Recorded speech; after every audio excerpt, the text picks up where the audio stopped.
শ্রী শ্রী ঠাকুরকে যেভাবে দেখেছি, বীরেন্দ্রনাথ বসুর লেখা থেকে আজকের নিবেদন নরদেহে নারায়ণ।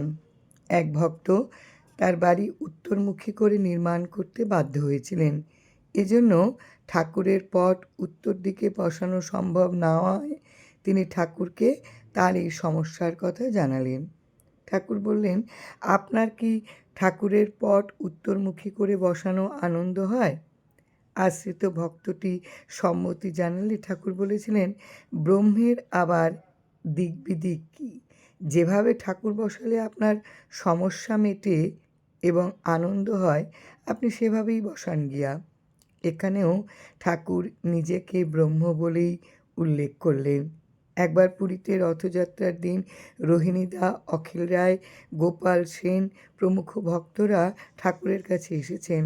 তারা সকলেই ঠাকুরের নানা উপদেশ কিছুক্ষণ শুনে জগন্নাথ দর্শন করার জন্য চলে গেলেন। রোহিণীদা ঠাকুরের কাছেই বসেছিলেন, কিন্তু রোহিণীদার মনেও জগন্নাথ দর্শনের ইচ্ছা হচ্ছিল। হঠাৎ ঠাকুর বললেন, কোথায় যাইবেন? জগন্নাথ তো আপনার সামনেই বসে আছেন, দর্শন করেন। এবারও ঠাকুর নিজেকে জগন্নাথ বলে প্রকাশ করলেন। তাই তো আমরা জীবনের শেষ প্রান্তে এসে বারবার মনে করছি, অতি কাছে ঠাকুরকে পেয়েও আমরা তাকে জানতে বা বুঝতে পারিনি। ঠাকুর যে প্রকৃতই জগন্নাথ ছিলেন এবং তার আরও অনেক নিদর্শন আমরা ঠাকুরের মর্ত্য জীবনকে দিয়ে উপলব্ধি করেছি। তার মধ্যে একটি ঘটনা চট্টগ্রামে শ্রীযুক্ত যোগেশ গুপ্তের বাড়ির ছাদে জগন্নাথ দেবের রথ টানার কাহিনী। যোগেশ গুপ্তর বাড়িতে ঠাকুরকে রথে চড়িয়ে রথ টানার বাসনা হয়েছিল ভক্তবৃন্দের। ঠাকুরের সেদিন আর এক ভক্তের বাড়ি চলে যাওয়ার কথা। সেই ভক্তটি ঠাকুরকে নিতে এসেছেন।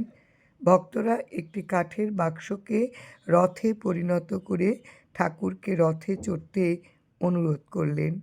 সে সময় প্রথম মহন্ত মহারাজ উপস্থিত ছিলেন। ঠাকুর ভক্তদের মহন্ত মহারাজকে রথে চড়াতে বললেন। প্রথম মহন্ত মহারাজ হরিপদ বন্দ্যোপাধ্যায় ঠাকুরের একখানা পট বুকে নিয়ে রথে উঠলেন। ছাদের এক প্রান্ত থেকে অপর প্রান্তে 2-3 বার ঘোরার পর একবার শেষ প্রান্তে রথটি উপস্থিত হলে ঠাকুর বললেন, রথ ওইখানেই থাকুক। আবার উল্টো রথের দিন রথ টাইনা আর এক প্রান্ত, যেখানে ঠাকুরের আসন ছোট ঘরে আছে, সেখানে নিয়ে আসলে রথযাত্রা সম্পূর্ণ হইবে। ভক্তরা ঠাকুরের কথা অনুযায়ী কাজ করলেন। যে ভক্তটি তাকে নিতে এসেছিল, ঠাকুর তাকে বললেন, ভক্তরা তো আজ রথ টানল, উল্টো রথ শেষ না হওয়া পর্যন্ত যাই কেমনে? আপনি উল্টো রথের পরে আসবেন। আরেকটি কাহিনী, ডিঙ্গামানিক গত্তগ্রাম, অধুনা বাংলাদেশ। ঠাকুরের জন্মভিটাতে শ্রী শ্রী সত্যনারায়ণের সেবা প্রতিষ্ঠা হওয়ার পর, সেবা মন্দির প্রতিষ্ঠা হওয়ার পর ভক্ত অবিনাশবাবু ডিঙ্গামানিক আসছেন মন্দির ও মন্দিরের বিগ্রহ দর্শনে।